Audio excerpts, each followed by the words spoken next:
নমস্কার, আমি জয়ন্তী। আমাদের চ্যানেলে আপনাদের সকলকে স্বাগত। আজকে আরও একটা নতুন ভিডিও নিয়ে আপনাদের সামনে হাজির হয়ে গেছি। আশা করব ভিডিওটি আপনাদের ভালো লাগবে। যদি ভালো লাগে অবশ্যই কিন্তু লাইক, কমেন্ট, শেয়ার করতে একদমই ভুলবেন না। নিজেদের বন্ধুবান্ধব এবং পরিবারের সকলের সাথে ভিডিওটি কিন্তু অবশ্যই শেয়ার করে নেবেন।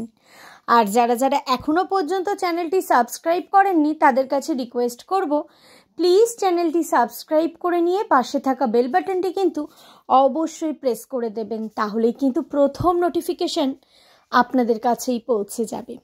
তো চলুন ভিডিওটি শুরু করে নেওয়া যাক। আজকে হলো একটি বিশেষ দিন। আজকে হলো জগন্নাথ দেবের স্নানযাত্রা। তো জগতের নাথ জগন্নাথ, বলরাম এবং সুভদ্রার আজকে কিন্তু ছিল স্নানযাত্রা। তো আজকে একটা সত্যিই বিশেষ দিন। যে কোনো শুভ অনুষ্ঠান কিন্তু এই সমস্ত দিনেই অনেকে করে থাকেন, কারণ আজকের দিনটা যেহেতু ভীষণই ভালো আর একটা পবিত্র দিন, তো সেই কারণেই। তো সকালটা শুরু হলো এই যে আজকে ভগবানের যেহেতু স্নানযাত্রা, তো বাড়ি থেকেই শুরু হলো আজকে ভগবানকে স্নান করানোর প্রস্তুতি। তো সকালবেলা মা জগন্নাথ, বলরাম এবং সুভদ্রা দেবীর যে ফটোটি রয়েছে সেই ফটোটা সুন্দর করে স্নান করিয়ে ফুল দিয়ে সাজিয়ে নিয়েছিল। তারপরে স্নান করে উঠে আমরাও কিন্তু একে একে সবাই কিন্তু জগন্নাথ, বলরাম এবং সুভদ্রা দেবীকে কিন্তু যেহেতু স্নানযাত্রা, তো স্নান করিয়ে নিচ্ছিলাম। তো তারই কিছু মুহূর্ত আজকে আপনাদের সাথে শেয়ার করছি। অন্য বছরের তুলনায় এই বছরের এই দিনটাই আমার কিন্তু অন্য রকমভাবেই কাটলো। এই দিনটা অন্যান্য বছরে অন্য রকমভাবে কাটলেও আজকের দিনটা কিন্তু আমার কাছে ভীষণই স্মরণীয় এবং ভীষণই স্পেশাল। আর এইদিকে দেখো, আমাদের বাড়িতে এই যে নতুন জগন্নাথ প্রভু এসছে, দেখতে পাচ্ছ কি সুন্দর। আর মা কিন্তু তাকে ভীষণ সুন্দর করে ধুতি পরিয়ে নিয়েছে। দেখে কি ভালো লাগছে না? এটা কৃষ্ণরূপী জগন্নাথ। তো কেমন লাগছে অবশ্যই কিন্তু কমেন্টস করো। আমার কিন্তু ভীষণ ভালো লেগেছে। আর এতটাই সৌভাগ্য যে এই স্নানযাত্রার আগের দিনই কিন্তু প্রভু আমাদের বাড়িতে এসছেন। কেন কি আমার ননদরা ঘুরতে গেছিল পুরীতে, তো সেইখান থেকেই জগন্নাথ দেবকে এনেছেন। তো ভীষণ ভালো লাগে এই রকম উপহার পেতে। আর তার থেকেও বড় পাওনা কি জানেন? আগামীকাল স্নানযাত্রা, তার ঠিক আগের দিনই প্রভু আমাদের বাড়িতে এসছেন। এর থেকে ভালো কিছু আর হতেই পারে না।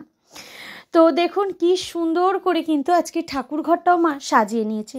শুধু আজকের দিন বললে ভুলই বলা হবে, প্রতিটা দিনই মা কিন্তু এরমভাবেই সুন্দর করে ঠাকুর ঘর সাজিয়ে নেন। তো যেহেতু আজকে একটা বিশেষ দিন, তো সেই কারণে ভাবলাম সবার সাথে শেয়ার করে নিই আমাদের ঠাকুর ঘরে সমস্ত ঠাকুরদেরকে। তো দেখুন কি সুন্দর লাগছে না? আমার তো চোখটা একদমই কেড়ে নিচ্ছে এই জগন্নাথ দেব। কি সুন্দর অপূর্ব লাগছে। আর এইদিকে ঠাকুর ঘরে পুজো দিয়ে আসার পরে তারপরে আমি যখন পুজো দিচ্ছিলাম সেই টাইমে তো আমি আর ফোনটা নিয়ে যাইনি, যে কারণে ভিডিও করা হয়নি। তোমাদের দাদাভাই যখন করাচ্ছিলেন তো সেই মুহূর্তটাই ক্যাপচার করলাম। তারপরে চলে এসেছি আমাদের ঘরে। আমাদের ঘরেও কিন্তু ঠাকুর আছে, তো সেই ঠাকুরদেরকেও কিন্তু সুন্দর করে ফুল দিয়ে সাজিয়ে নিয়েছি। তো প্রতিদিনই সাজানো হয়, কিন্তু কোনোদিন ভিডিও করা হয়নি। তা আজকে ভাবলাম একটু তোমাদের সাথে শেয়ার করি। আর যেটা বললাম, আজকের দিনটা একটু বিশেষ আমার কাছে অন্যান্য বছরের তুলনায়। তার কারণ হলো আজকে আমি যাচ্ছি একটি জায়গায়, তার জন্য এই যে ড্রেসটা রেডি করে নিয়েছি, গোপী ড্রেস। অন্যান্য বছর স্নানযাত্রাটা কিন্তু অন্যভাবেই কাটে। কোনোদিনও আমার স্নানযাত্রায় এইখানে যাওয়ার সৌভাগ্যটা হয়নি। এইবারে কেন জানি না, আমার নিজেরও যাওয়ার ভীষণ ইচ্ছা করছিল। সকাল থেকেই মনটা খুব যাওয়ার জন্য খুব উতলা হয়ে উঠেছিল। তো সেই কারণেই আজকে কিন্তু আমি আর মা দুজনে মিলেই চলে গেছিলাম কিন্তু মিন্টু পার্কের যে ইস্কন মন্দিরটি রয়েছে সেই মন্দিরে। এইখানেও কিন্তু প্রভুদের স্নান চলছে, অর্থাৎ এখানেও কিন্তু জগন্নাথ, বলভদ্র এবং সুভদ্রা দেবীরও কিন্তু স্নানযাত্রা চলছে। তো সেই কারণেই এত বড় লম্বা লাইনটা দেখতে পাচ্ছেন। এখানে প্রচুর ভক্তের সমাগম হয়েছে, যারা কিন্তু এখানে শুধু এই আশা নিয়েই এসছেন যে আজকে স্নানযাত্রার দিনে প্রভুকে স্নান করানোর সুযোগটি পাবেন। তো মন্দিরের ভেতরে যেহেতু ক্যামেরা অ্যালাউ নেই, তো সেই কারণে ভিডিও করতে পারিনি। তো আমরা প্রভুকে স্নান করিয়ে প্রসাদ গ্রহণ করলাম। আজকে প্রসাদে ছিল খিচুড়ি, তরকারি এবং তার সাথে কিন্তু ছিল সুজি।